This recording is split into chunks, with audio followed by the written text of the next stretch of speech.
বন্ধুরা ঘুরতে ঘুরতে চলে আসছিলাম নালিতাবাড়ি বাজার থেকে বাইর হইলাম। যে মেইন রোড, অনেক বড় মেইন রোড।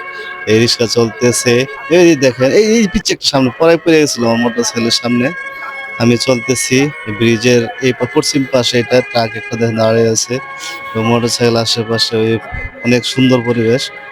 আসলে খুব ভালো লাগতেছে ঘুরতে ফিরতে। হালকা বৃষ্টি পড়ছিল যে ব্রিজের উপরে। এটা বড় ব্রিজ, নালিতাবাড়ি ব্রিজ। এবং এই ব্রিজের উপরে চলতেছে, এই দেখেন উত্তর সাইড, এটা নাকুগাঁও থেকে যে নদীটা আসছে ওই নদী। এটা হলো দক্ষিণ সাইড, আবার দক্ষিণে রাবার ড্যাম আছে। তো ব্রিজের উপরে চলতে চলতে সামনের দিকে আগাইলাম।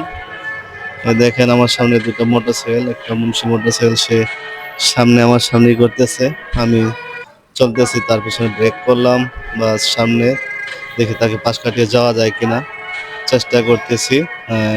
শেষে সে আমার সামনে আছে, তো পাশ কাটিয়ে চলে গেলাম সামনের দিকে। সামনের দিকে যাইতে যাইতে তো ওইখানে একটু স্টপেজ দেবো, পরে ওইখান থেকে চলে আসবো। এই যে সামনে দেখেন একটা গোল চত্বর দেখা যাইতেছে, ওইখানে সুন্দর একটা কি যেন লেখা আছে, অবশ্যই কাছে গেলে দেখা যাবে। ওয়াও, মাশাআল্লাহ, এখানে খুব সুন্দর করে লেখা আছে লা ইলাহা ইল্লাল্লাহ মুহাম্মাদুর রাসূলুল্লাহ সাল্লাল্লাহু আলাইহি সাল্লাম। আসলে লেখাগুলো খুবই ভালো, রাস্তার মধ্যে এরকম লেখা থাকলে খুবই আমাদেরকে ভালো লাগে।